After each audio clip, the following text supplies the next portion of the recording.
Welcome to yet another episode of Women Speaking here at Civic Space TV. And today we are going to be discussing issues around climate change and the impact that it has on women, but also what could be some of the remedies that we could be able to put across to ensure that this impact is not a negative one, but one that can be appreciated by society in terms of having the safe spaces for women in the environment sector, but also in the agriculture and other aspects. Joining me today is a very well constituted panel of wonderful women. I would love to have them introduce themselves. They have done amazing work under climate, but also some have organizations where they are fronting women in terms of climate change, but also creating impact in that regard. So I will be very honored to start it off with the one in the far left, Gloria, to please introduce yourself to us and to the viewers. Well, thank you very much, Tristan. Once again, a very good afternoon to our dear viewers. My name is Gloria Namakula, a Ghalanian woman advocate under the She Leads Consortium, and I mainly work in the thematic area of gender and climate change. And I'm also affiliated to the Girls and Mentorship Space. At the same time, I'm also affiliated to the Flourish Women Africa Foundation, and we mainly work on climate change, and we speak of issues of women and climate change. Basically, that is it. Okay, women and climate change. Thank you for honoring our invitation. Next, please, Precious, kindly. My name is Nisima Precious. I'm a coordinator to Girls and Mentorship. It is an organization also promoting climate for all of us as one of the key objectives. I'm glad to be part of this conversation. Thank you. Thank you, Precious, and we're happy to have you join us. And then our usual guest, kindly introduce yourself to us. I'm Winfred Mugambwa. Thank you so much again for hosting me. Yes. I work with Rights for Uganda and Ecofeminist women-led organization. I am a board member at CAN Uganda, that is Climate Change Network Uganda. I am part of the cluster of environment and climate justice at the National Coalition of Human Rights Defenders. Today they've sponsored my dressing. And why it is intentional, because we are talking about women issues and environmental issues that I'm putting it on, because we are all doing work around environment and climate justice, and then women that need protection. And that is what the National Coalition for Human Rights Defenders does. Its mandate is protection and promotion of human rights defenders' rights. Yes. Okay. Interesting for all those organizations that you're doing amazing work with. And we know it's not easy being there. If you've been in that journey, it's not easy. It's a fight for fight. And we appreciate having these women that keep the fight going on. Sometimes you can lose the battle along the way. So when you talk about climate change, for example, and women, I would like you, Gloria, to begin you off to draw the nexus between climate and women. Yes. Well, thank you very much, Tristan. Well, when you talk about the nexus of climate and women, for my case, I come from a lived experience. Having been a victim of climate change some years back, can imagine it, I was at university level when I suffered the impacts or the bunch of climate change. Very intensely, I was at university, and we used to struggle accessing the school. You can imagine at university level, and you have to move in flooded water, floods, to your knees up to your thighs. Meaning if you're putting on a panty that day, immediately you move from your house of residence and you find that the road is blocked, you have to go back so that you get a dress. You carry your dresses here so that you can access school. Really, having come from that background and seeing many girls, many young women suffer. You realize in Uganda, as its context, it's the women that take the lead, who do the stewardship. And you understand that as Uganda, we normally depend on rain-fed agriculture. And when you talk about the nexus of climate change and women, climate change causes the pinch. It really attacks agriculture, whereby women get their living. It's where from climate change that women, it's where our mothers are able to get school fees for us. It's from the agriculture that is affected by climate change that our mothers are able to get school fees, are able to finance our health services, many things. So the nexus of climate change and agriculture, for example, the statistics we have that here in Uganda, about 70 plus women are employed in agriculture. So when you speak about agriculture, climate change, the nexus, we have a thin line. So you can easily integrate it, and you find it really affects the women so much. Remember, from climate change, your failure to provide food, your failure to take care of your children, from the societies that we are coming from, it becomes like a burden. You become like a social misfit. You are not good enough for you to be a woman just because it's climate change. In most cases, you find different people fail to focus on the effects of climate change, and it becomes a blame game. That's why you find that we have decided, women, girls like us have decided to stand up and speak and ensure that in the long run, climate justice prevails, because I really don't want to see my sisters, I really don't want to see any girl go at university level, at any level of education, and they have to go through the floods. I just don't want to talk about the number of lives we have lost with the different instances we have gotten in Uganda, from Kasese, Bududa, to mention but a few. Yeah.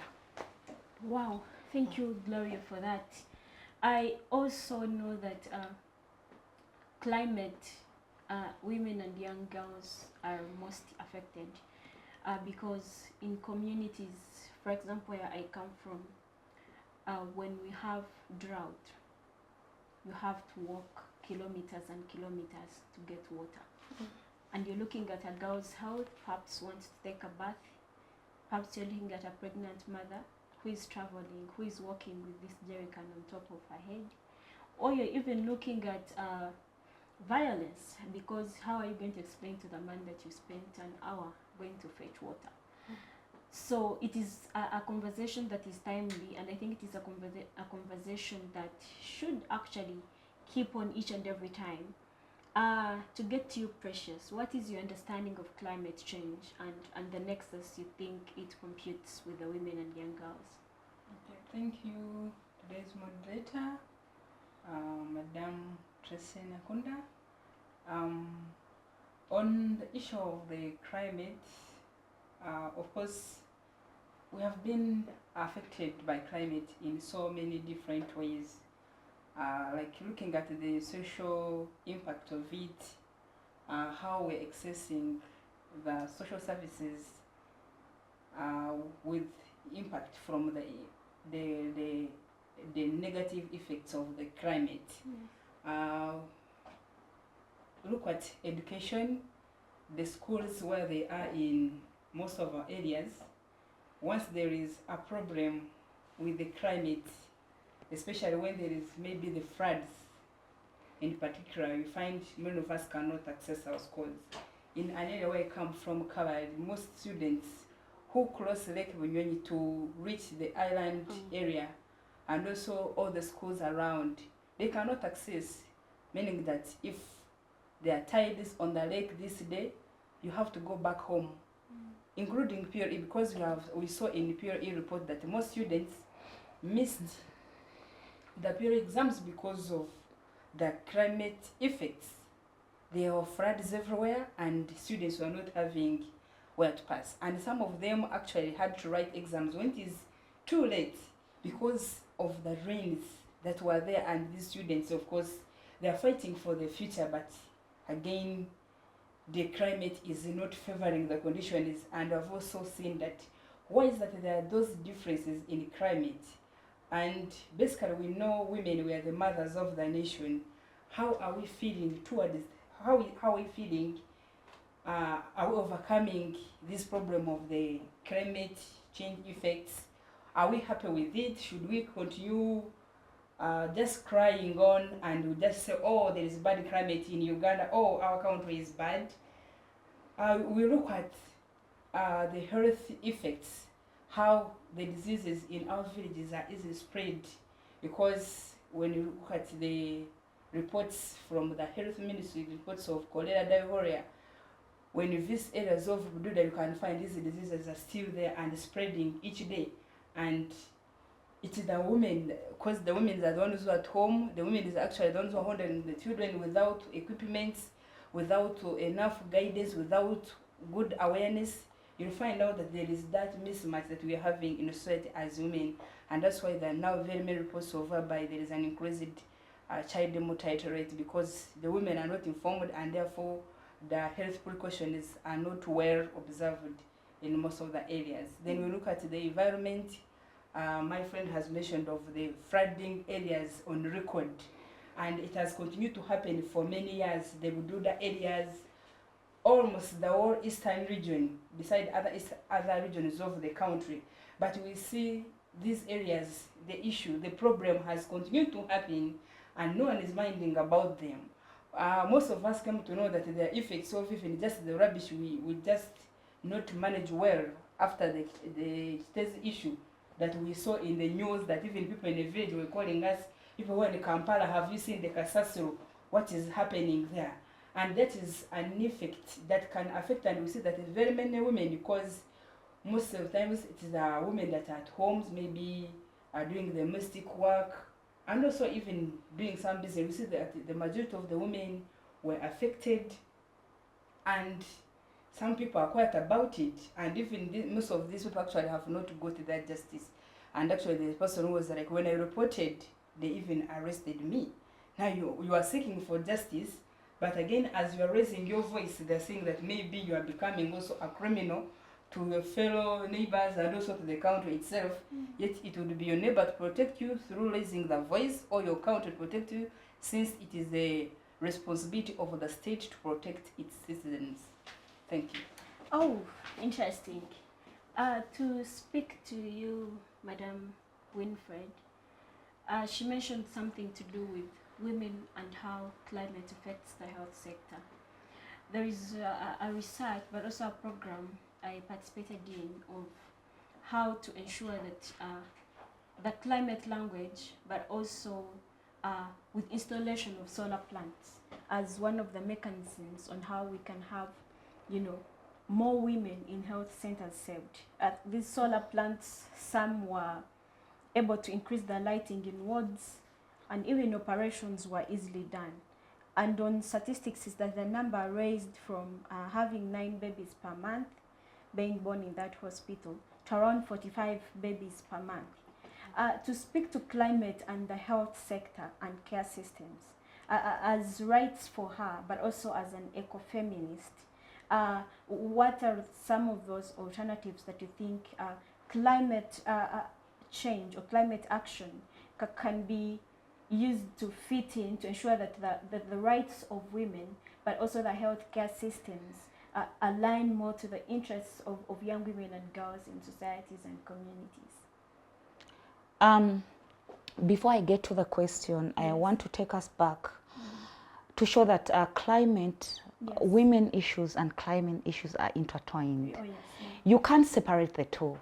When we get to where we started and how we are where we are, even around climate, you'll see that the enemy or the perpetrator are the same. It's all about power and exploitation. Women's issues are where we are or have been violated because of power, the power over us. Patriarchy. It's all about patriarchy. Patriarchy is the driver behind climate change. It's the driver behind women violations. When we talk about patriarchy and we are talking about women issues and environmental issues, we'll see that there is patriarchy that has been around, that has been violating women issues, silencing women. And when we see why did we get where we are, it's all about exploitation. And that is a result of patriarchy. Those ones who have power over, who have the power to exploit the environment, you will see that there have been a lot of excessive mining. We've seen that there have been a lot of practices that have led to where we are, and that has come because of exploitation of women, exploitation of the environment we are living on, and that is the result of where we are.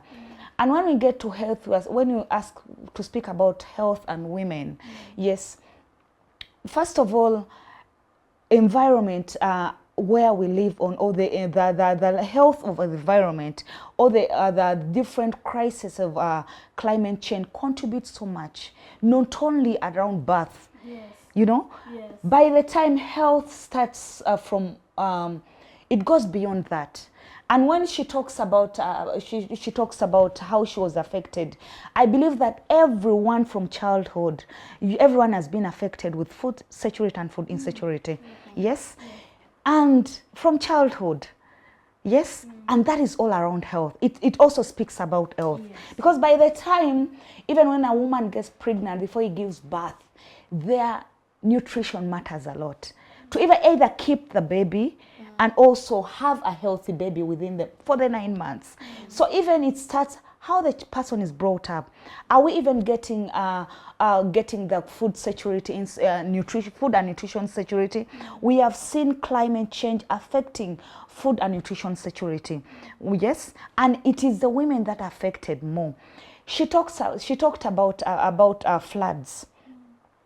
Floods are affecting every person. Before even we go to hospitals, you will see that very many homes and very many women have been affected by floods. We talk about there, even bring the landslides, yes, mudslides and landslides in the different areas. You will see that it is also the women and girls that are being affected, yes, and the health of women. Remember, most women are affected by poverty. And accessing the health services, the comprehensive health services in the Uganda we are in now, unless you have money, yes, it means that you will not get the rightful health services that is needed. And how many women are affected by climate change? How many women's income is affected by climate justice? And climate injustices? Very many, very many. You're talking about the health. I don't know where that meeting was and which kind of women were included. Very many women in fat-rich areas, disadvantaged areas, very many of them are displaced. Yes? And walking those miles from where they are even to reach those health services, many women have been sexually violated along the way. Very many, when you look at migration, climate change and migration, you look at the effects that women and girls go through. You talked about people, you talked about access to water. You will see that around water and sanitation, which is a health issue, yes, affects women so much. We have seen very many girls facing violations, physical, sexual, along the way to go and fetch water. You get it? And most times, because the wells are very far, it is still the women, the girls that go to fetch the water. You get it? By the time we go to the health services, by the time someone grows up to even go to the health service, to either now get the complication of there. I've tried to show you how sexual reproductive health rights, yes, water, wash, which is water, hygiene and sanitation, it is now another discussion. And that is all women who are more affected. So you can't separate issues of environment and climate justice with women's issues, because at the back of it all, it's exploitation. The perpetrator is one. What affects women is what affects land. And we know that it is the women who are the custodians of the land. And if they are violated, it means it is easier to get to the land. The women are not put in the decision-making spaces because the perpetrator wants power. When they give women power, it means that they will not manage to exploit the land because the women are the custodians. That is why women are left outside. And right now, the environment is suffering whatever it's suffering because of the different things, the legacies of colonialism, exploitation within even the Ugandan people who have power, the people who have power over women. So you can't, when you have discussions around environment and climate justice, you can't separate the two. Okay, women cannot be separated from issues and concerns around climate justice. Gloria, to get back to you, questions around land restoration, because again, nutrients are very key and pertinent, and especially pregnant women who expectant mothers, but also even young girls, how you feed, what you eat, and also to put it in a juxtaposition with land restoration and drought resilience, because I believe both work hand in hand. I would like you to speak on a point of how best do you think the question of land restoration and drought resilience can conjointly, be worked on, and then to ensure that it provides the right remedies for women, some of those mechanisms and remedies. Well, thank you very much, Tresleen. You speak very pertinent issues of land restoration, drought. Yeah, these are very huge aspects in line with climate change. But the truth is, it is very hard for us to have the land restoration, for us to have the drought resilient mechanisms put in place when people are not aware of what is affecting them. There is no way you're going to tell a layman that you really need to preserve your land, or you really need to do tree planting, when they even don't know the concept of climate change. Because it's one thing to be aware of what is the disease you're suffering from, so that you get a remedy. Then it's another thing to not being informed. You find that we still have a very huge gap. People at the grassroots really don't understand the concept of climate change. Not until that the people at the grassroots understand that the concept of climate change is here, and these are the remedies we have to go through, that when you decide to for example, when you talk about energy transition, that stop using firewood because of its impacts, because firewood is causing a lot of carbon, firewood is doing this, stop charcoal burning, and yet this is the only livelihood a man outside there is having. It is, the conversation becomes zigzag. We don't really get to the gist. We really don't get to the concept of ensuring that land restoration comes on board, because we are going to talk about tree planting. There is no way someone is going to plant a tree. For example, when it comes to land restoration, we all understand how local species types of trees are very good in land restoration and ensuring that they curb or they help in climate change. But you find the duration it takes in a condition whereby we are grappling, or we are struggling with poverty, we have to protect the environment, we have to have food on the table, we have to have energy. The nexus really, it becomes crooked. We don't get to the gist because people are not informed. Not until that we have the government, because all along we have been having conversations of ensuring that the government takes its place. It has to do certain deliberate actions to ensure that people are informed. Yes, I understand that civil society, different organizations have come on board. We have different activists in this space to create the awareness, but they can't do much. There is no way you are going to tell a layman that plant a tree that is going to take 30 years, and yet they can plant an exotic tree that is going to take 5 years. They will be able to cut it down, and in that process of cutting it down, economically, they're going to be okay. So the conversation really loses meaning, not until we become a little bit deliberate and ensure that awareness, action for climate empowerment, we intensify the training. Then we can look at the different ways of ensuring that the mitigation, adaptation is done. Not until we have that, all our efforts for mitigation, adaptation in line with land restoration, climate resilience still lose meaning, because we are not going to be gatekeepers to keep on telling people plant trees, and yet they're not seeing the value of planting trees. But Yes. Gloria, I remember when I was growing up, we had things like granaries. And I think in as much as maybe people did not really understand the concept of climate change and its impact, but things like granaries, traditionally, that a home must have somewhere, some food kept, you know. Yes, I understand that the shift and trends have changed, but do you still think that even that is in fail, or can't we have some of those little steps we may not solve everything, but at least if you can keep that food, and then when it's drought time, you're able to use it. I think it's a step in terms of, you know, drought resilience, but also we aspects of rain, of harvesting rain, tunnels around the homes, and you're able to, you know, have some water kept.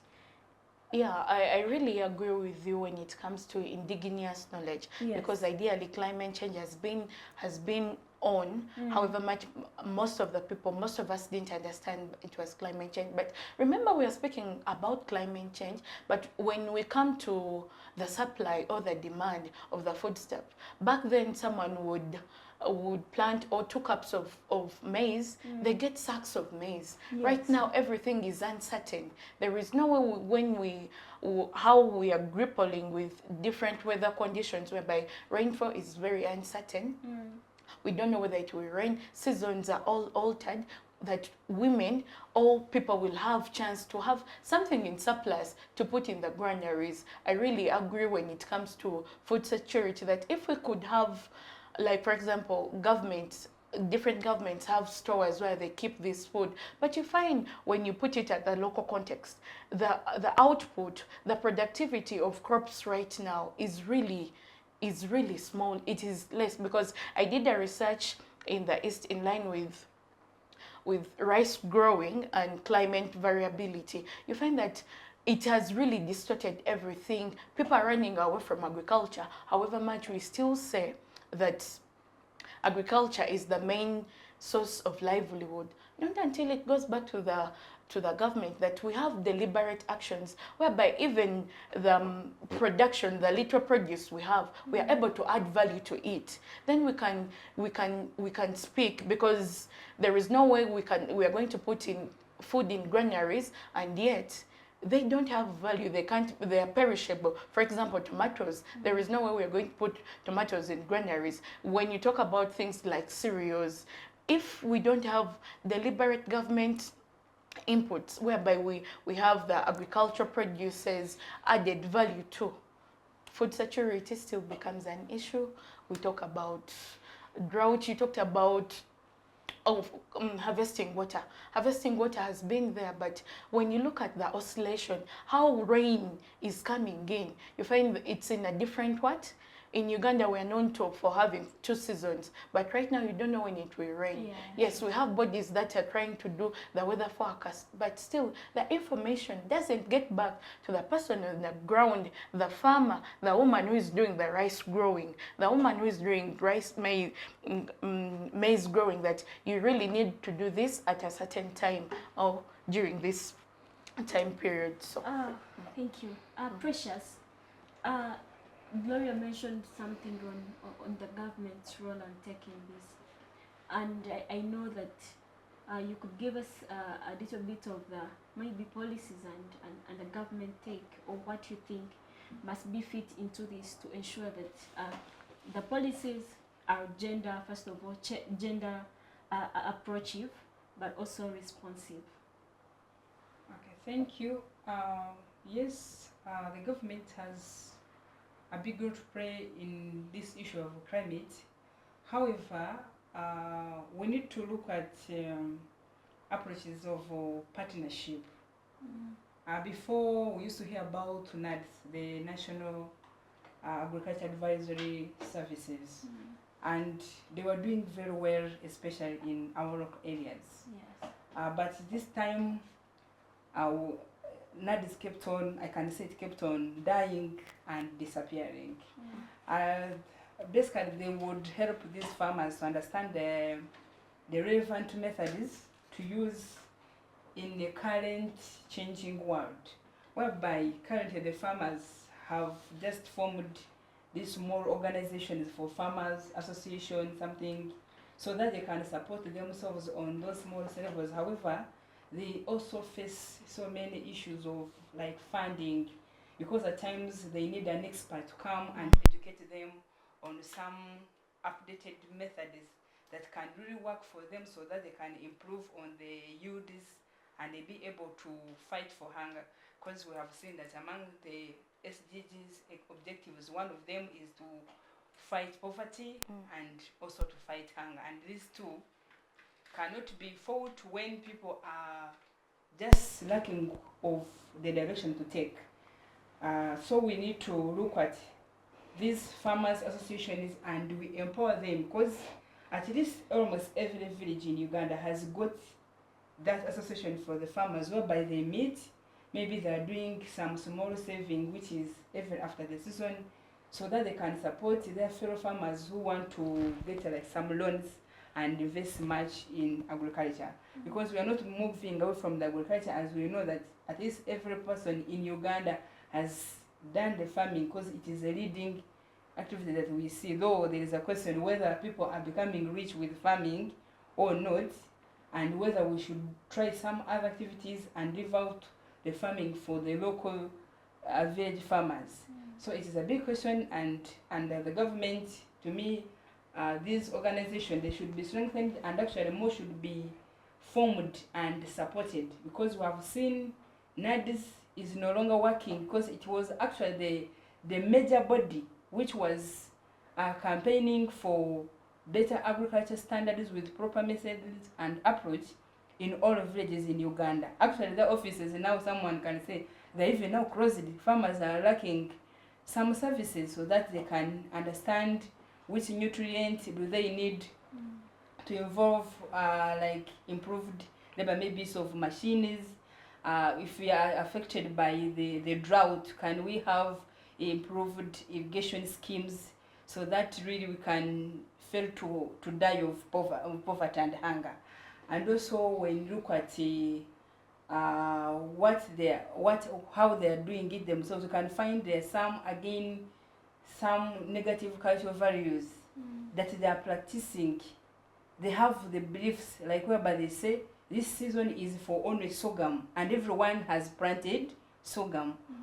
If they say this is a season for beans, everyone has planted beans. Can't we say this season we can be able to plant beans, we can be able to plant sorghum? It's because of the effects of the climate, whereby the predicted weather conditions may not support a certain type of crop.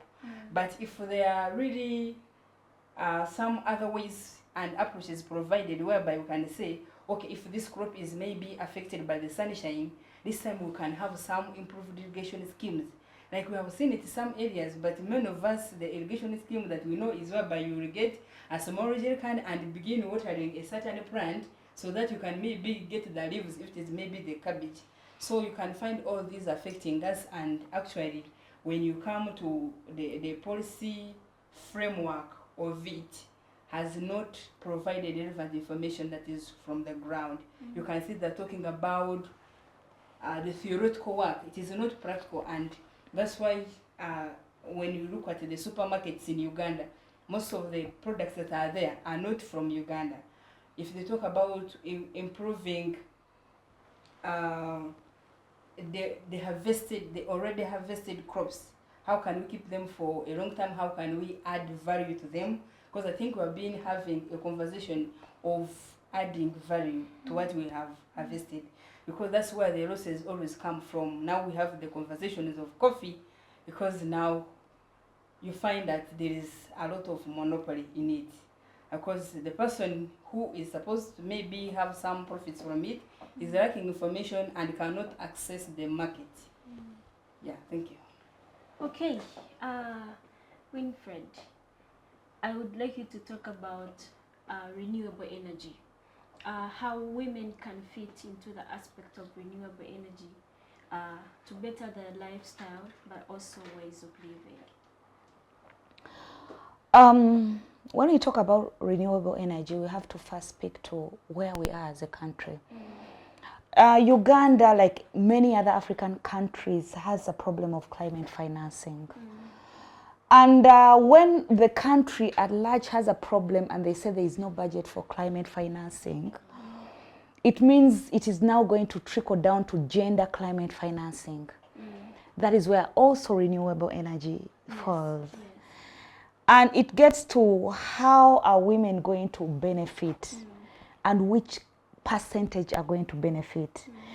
And we are speaking about renewable energy and how women can fit in, but remember there is no budget for it. Yes, we are having solutions in place that, yes, speak to the woman, but which kind of woman? Yes, and when I say which kind of woman, we are talking about access, we are talking about knowledge, we are talking about which kind of woman will have the knowledge of it, or which kind of woman can even access or even has the ability or the money to, because it's not all free. Is the government ready to supply the renewable energy that is needed all over the country to the women, and especially the most women who don't have the privilege to even cater or even have it for themselves? Renewable energy is a very good concept to help us in the fight for environment and climate justice, to fight the crises that are coming from the climate injustices, because we know that very many people are using firewood, very many people are cutting down trees to have either fire or to have the cook food done, or even to have some light. But again, what is the percentage of women who will access? But again, it all goes back to the government. How is it ready to invest into this? But remember, we all know that there is a problem right now. There is a problem right now of financing, climate financing, and also financing the local initiatives. Even when we talk about renewable energies, we have seen very many initiatives from the women, from grassroots communities around energy. But again, the investment, who is ready to invest? Where is the money to invest in the local initiatives around environment, around energy and what? Energy. But around gas, it all needs money. Yes. So women, as you ask that, how, when you speak about energy and women, it is a very good concept, but the access, where is the money for it? Who is the government ready to reach every woman to have that concept? Because it's a solution. It is a solution that is not only going to help the woman, but it's going to help the country at large to get us there. But again, even because that is a concept which also needs a policy around there. With the country we are in, where there is selective implementation of law, even there, you will see that it will be selectively done. Even when we move away from the law, you'll see that even when a beneficiary, also selective beneficiary. Though you'll see that even when the government has come in with the corruption that is there, you'll see that even the beneficiaries around the women, it will be a selective implementation. So there is a lot of work that is needed to be done from the top, yes, to see that even when we are talking about energy and gas, with also the high taxes around gas, there is a lot of work needed to be done around taxes, because even how many women can afford gas? If now we are speaking to, let's now resort to gas, we are talking about energy and gas. What is the percentage of women who can access the gas? Which kind of woman? When we are having this discussion, even in the rooms, I so much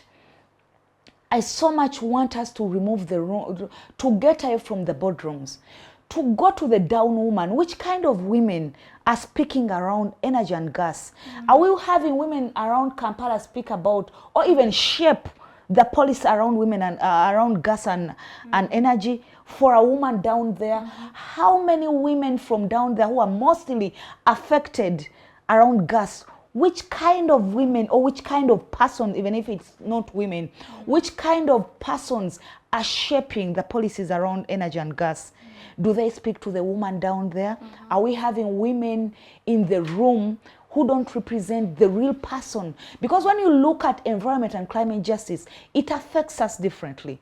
You will see that around Kampala, we have to speak about things around food and security, pollution. We have to speak about floods. But which kind of floods? How is environment and climate justice, injustices, affecting a woman in Kasese? What conversation is around there? But sometimes we fail it and we have collective conversations. That is why we have solutions that don't speak to the different regions. So when we go back, I'll still say that we need to go back to the bottom to up approach. We need to go back to the community initiative, region-wise. That is when we'll have the solution. If we have the women in the room, because personally as Winfred, where I'm situated, maybe I am not, even when I have to speak to energy and gas, but maybe that is not the conversation where my views, okay, they can impact, but there is that woman who needs to be in the room. Can we go back to that? Wow. Different approaches for different settings, and also I think for different women, depending on where the woman is. You did dissect renewable energy very well. I'd like to get to you, Gloria. I know that the conversations around, but also I'm asking this from a point of view that I saw you attend COP29. From the conversation of climate financing. Last year we had the loss and damage come in effect, but also how we have we know that Uganda is one of those less emitters. And to tackle all the challenges you're talking about today, climate financing is a very interesting conversation that we cannot leave out, because eventually it will get back to the money if we might not do much. Maybe issues like biomass. I've seen people use biomass, but not everyone actually has cows, and so a few can actually benefit from that. So from the feministic and gendered lens of climate financing, what were the discussions at COP29 in ensuring that financing is taken as key as it is important, but also that the dispatchment method of how do these resources, how do these finances get to even women deep down in communities, not just here in Kampala. I have seen very many people start up organizations, climate this, climate that, but when we reach out, everyone's like, no finances, no finances, no finances. So from the angle of climate financing, fit it into the Ugandan perspective, but also with a gendered lens to a woman. Well, thank you very much, Tresleen. I love the fact that you say you saw me somewhere during the COP time. Yeah, I'm lucky. This year I was able to go and represent girls and young women in Banku, Azerbaijan. And this year's conversation, when it comes to climate, it was mainly, you can easily dub this climate discussion we had, it was the climate of finance. So I love the fact that Winifred talks about how it is very critical that we really need to have the finance. Yes. Because ideally you find that different innovations, the different solutions, from the imported, from the hybrid solutions we're having, we can't do much without climate finance. So when you bring it down to the concept of Uganda, for years you talk about the loss and damage. We have had different funds come on board. We have the green fund. So this year we had the new collective quantified goal. But the issue has been, are they gender and age responsive? You find that we have different policies that have been put aside, but when you go back to research, you find that when it comes to funding, only about close to 1% funding all over the world comes to funding priorities of girls and young women, or the gender perspective of it all. That's why while we were at COP, some of us as advocate, I for one, my major aim was climate finance being age and gender responsive. Because ideally we have women who have stood up, we have different people who have come up with innovations, but they can't do much without funding. For example, her rights here, I believe they are doing a lot of work in line with climate change innovations, but without the finance, how flexible is this finance going to be? How accessible is this finance? Because you find record show even the Ministry of Water and Environment, they telling us for the years they have been in existence, they have not been able to get certain fundings because of the bureaucratic tendencies, the red tape. So if a full ministry can't break these bureaucratic tendencies around getting that finance, the stringent conditions that come from that finance, what can a layman like Gloria Namakula do if a full ministry is failing? So when you talk about climate finance, it is a very critical issue. I really don't know how best we are going to tackle this, but we still raise our voices to say that this finance has to be flexible, accessible to each and every one, the women, because ideally we have been talking about the energy transition, the women who can access the liquefied petroleum gas are of a different class.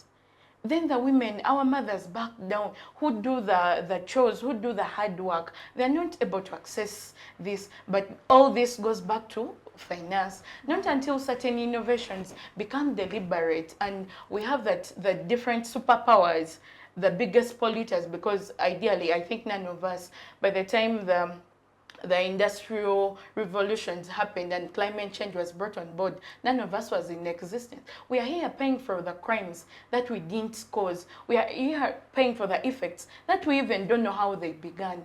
But you find that it comes back to the global politics. Are these polluters willing to ensure that they put in place, we have the polluter pay principle?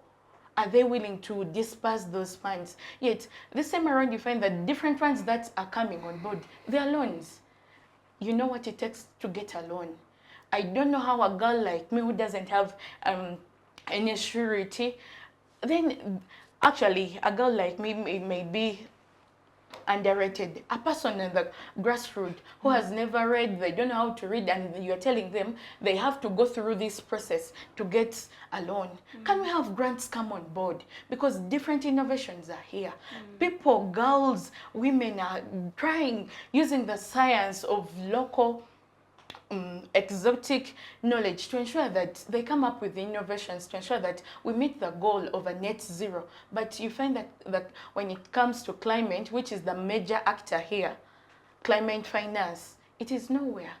The corridors, we really don't know where climate finance goes. That's why I take it back to the different actors, to the different stakeholders. Please, we are tired of seeing women die because they are hungry. We are tired of seeing girls and young women become victims of teenage pregnancy because of the long hours they have to move to get water. This has to come to an end. And the way it has to come to an end, it is ensuring that we have the climate finance get to the person at the grassroots. Our president has always told us to create manual vina. The vinas are there, but still, there is no climate finance. The resources are nowhere. We need these resources to come, and these resources should be able to bring in the solutions and perspectives of women, of girls, of the different actors, not having finance that will tell you, you know what, the finance we are giving you, we want you to plant trees. Yes, tree planting is okay, but you find the problem when you contextualize the problem. The people in that area already have the trees, but you're telling them add trees. Instead of us investing into things like having innovative or alternative sources of energy, that is nowhere. Instead of ensuring that this finance comes and it looks at the wash, how water is going to be accessible, you find the little funds that have managed to come, they come with a lot of stringent conditions that tell you that, yes, this finance is coming, we want you to advocate to stop ECOP, but is stopping ECOP the real issue? I'm one person who agrees that we can have we can have sustainable development, we can have a coexistence of sustainable development alongside ensuring that we ensure that climate finance takes, I mean climate finance and climate justice exists. Yeah. Okay, interesting. Precious, Gloria mentions stopping young girls from traveling long distance, actually not traveling, walking long distances to get water and end up pregnant. But also we talk about women who will be beaten because we spent long again to fetch water. There is a scenario of an organization that decided to come through to support such women, and all they did was to go to the community, identify the challenge, and then decided to construct a borehole for these women to stop the long distances, to be able to fetch water nearby. But the issue is that when that was put in place, the women still walked the long distances and refused to use the borehole that was near. And when they were asked what's happening, their conversation was that this long walk is a time period for us to heal, to talk about the gender violence in our families, so to also deal with our mental health challenges. It was way over a journey that they take to, heal through some of the things that they face in their families. To speak to women in climate and violence. Later when they came back, they realized, people told them, look, our problem is that we are okay moving these long distances because these are journeys which we use to heal ourselves. Until now, they had to first now give counseling services, and then told them, now look, you can use this borehole, and they able to take in. To speak to women and climate and the nexus with violence, what would be your perception on that? Thank you so much on that view.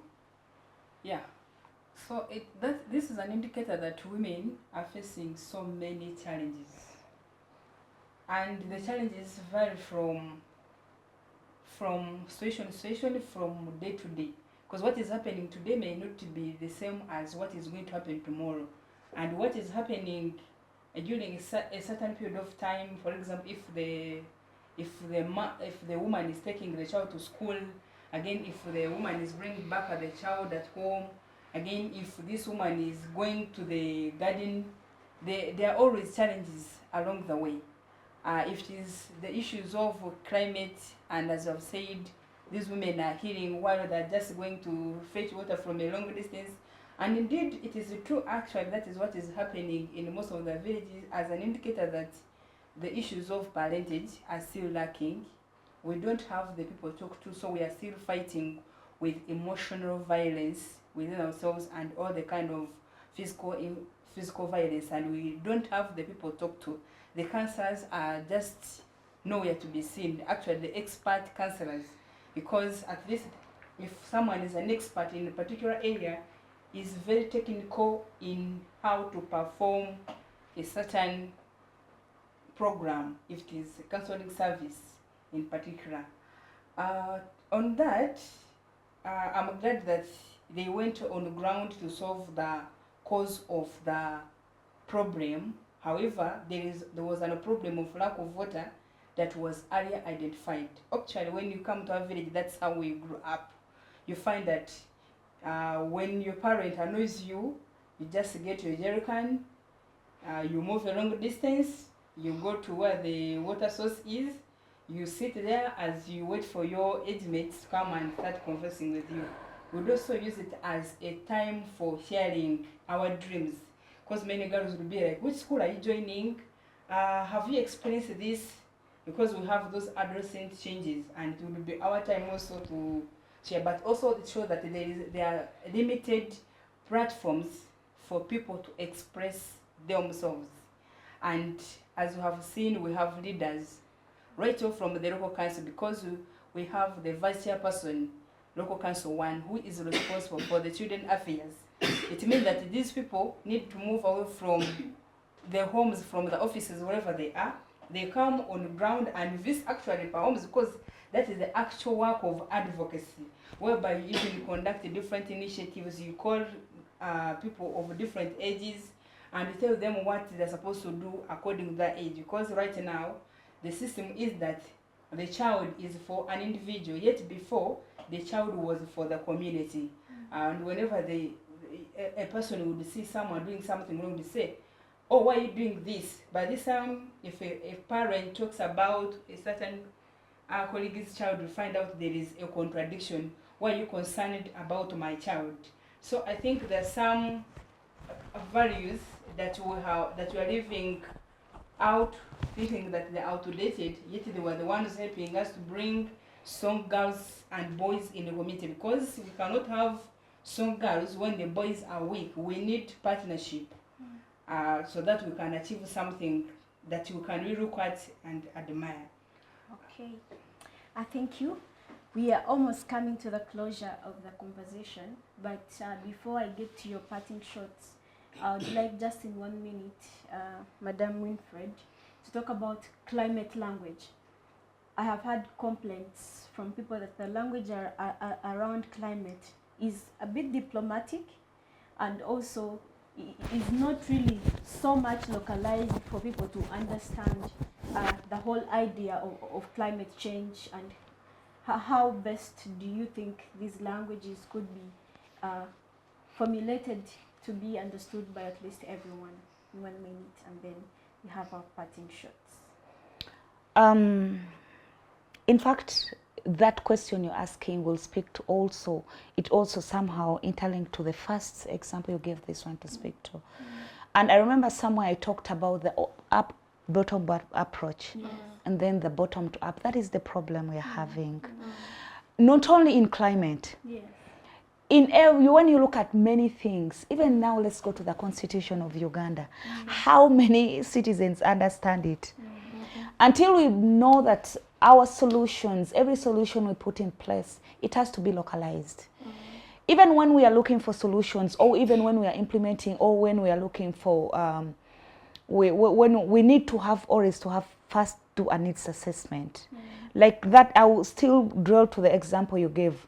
That was a good solution for the community, because they saw, but again, it means that at the beginning, at the initial stage, they lacked a needs assessment. So the solution was from up to bottom, rather from bottom to.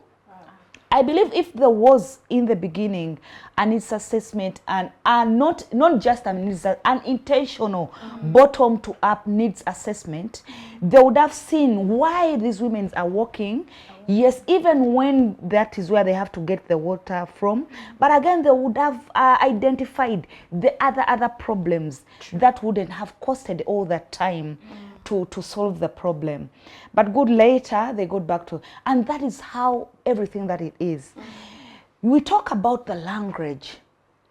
The perpetrators always hide things where we have to know to read, because they know when you hide in language, you see that perpetrator have hidden things in language not to understand. It means the solution is for them. And I'll go back to that. Even the solution or anything, everything has to be localized. How are we engaging our communities in all discussions? How are we engaging women in decision making? If we engage women in decision making at regional and local level, it means that these discussions will even be in local languages that people will understand. It means that the women will speak to the solution of people. Down there, people understand this language. And again, leaders need to be intentional. But because we are lacking the intentionality in solving the problems we are going through, people will tend to think about themselves. We are having people in positions who are already privileged, meaning that they are looking at solution in the angle where they are. They think that everyone is educated. They think that when they communicate, for them that is very okay. And when you see most of the policies and solutions are shaped by international frameworks, and we just borrow and copy. You get it? So until the government knows, the government of Uganda gets to know that the solutions have to come from the indigenous persons, the citizens, they'll think about the language. Language matters a lot. Language, it means that when we start involving all the persons, the language will, people will understand. Even the solution that will be in place will speak to every woman, because every person will be understanding. Okay, the language must be localized and best understood by the people even in rural communities. To get parting shots, Gloria, please, less than a minute. Yeah, thank you very much. As we conclude our conversation, I really want to thank our panel. Thank you very much. Thank you very much, Civic Space, for giving us a platform to air out our views. And we believe in the long run, or in the shortest time period, we shall get solutions. I still say that we really need the climate finance. The climate finance has to be gender and age responsive, free, accessible, and flexible. Thank you very much. Thank you, Gloria. Precious. Thank you, and I'm glad that we have got an opportunity to share how best we can live in a safe and clean environment, because the environment where we live in must be clean and must be safe.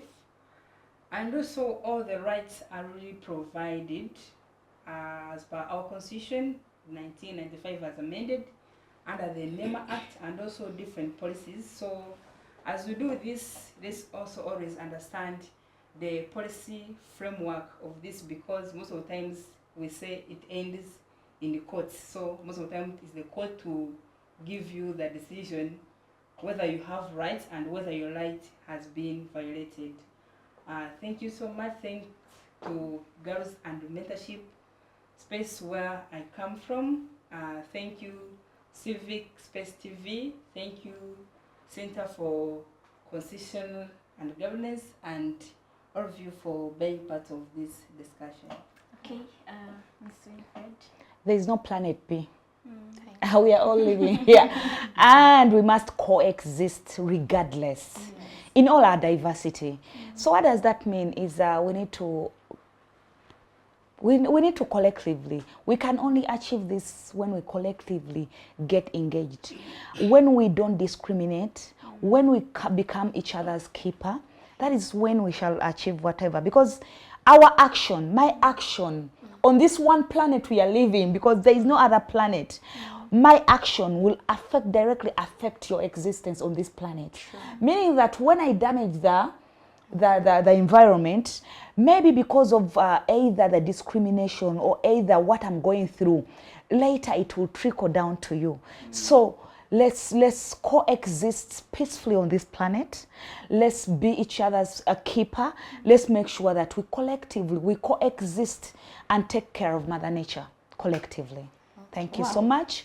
I want to thank Civic Space for always having women's voices amplified, because they matter. Indeed, there is nothing for us without us. True. Without us. Oh, it's been a very interesting conversation. I'm not happy that it has come to an end. We should keep talking and talking, but then we have to leave. We have been discussing the concept of climate change with a feministic lens or gender responsive mechanism. And from my panel, Gloria, thank you so much. Precious, thank you so much. Winfred, thank you so much. And feel free, next time we invite you to come and join us. To Civic Space TV, thank you so much for always having us. If you have not subscribed, please make sure you subscribe. To Center for Constitutional Governance, thank you for always making this possible for us to have it and creating this space for women to air and echo their views. I have been your host, Chesley Nakunda, and we wish you the best. Next time, wish you well.